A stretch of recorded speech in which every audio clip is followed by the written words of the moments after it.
The next series I want to take a look at is the 007 series, which has had moderate success here and there, but some odd titles you may not think of getting.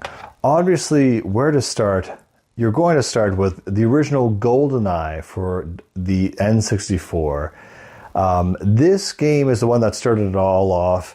And while its main mechanics haven't really been built on so much, it is interesting to note that shooters from this time and even in the early 2000s differentiated in either they were kind of based off Call of Duty or based off the more movement-based or sticky kind of reticle-based one of the 007 series.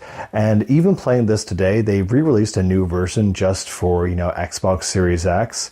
And, it's a small game. It's very streamlined, but I definitely recommend it. It's a great place just to get a feel for the birth of shooters as a genre. Of course, you have Doom and Quake, and this was kind of the next big thing in that iteration. Next, however, I think a lot of people sleep on this, but The World Is Not Enough, also for the N64, improved a lot on the things that GoldenEye created.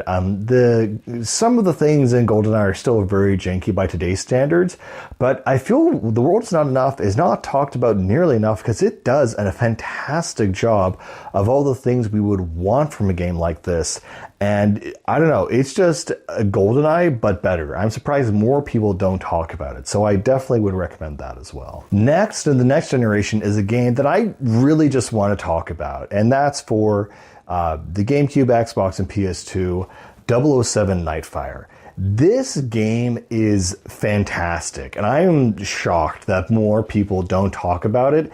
It is so well made and so sleek, and the story is original, first of all. It's not based on any pre-existing Bond film, which was novel for the time. But from the vehicle combat to the weapons, this was a really good shooter. And with time, I've looked back on it, and it's aged, and I favor it very, very nicely. Also, at a local multiplayer thing that was just way too good for its own good. It was actually a very impressive shooter, and I really would want to recommend it. Outside of that, there were other Bond games like, Everything or Nothing, again, kind of doing its own story and its own thing. This one was kind of a weird one where it's like almost a mixture of a third-person shooter, and they kind of left the first-person aspects behind, and it just didn't very much mesh well with anything. They tried a lot of different things, even like a remake of the Wii version, a remake of GoldenEye on Wii, starring Daniel Craig using motion controls. Nothing has really stuck the landing, but those first three games, I absolutely just have to recommend. So if you're looking for a good GoldenEye game or a good shooter in general, Nightfire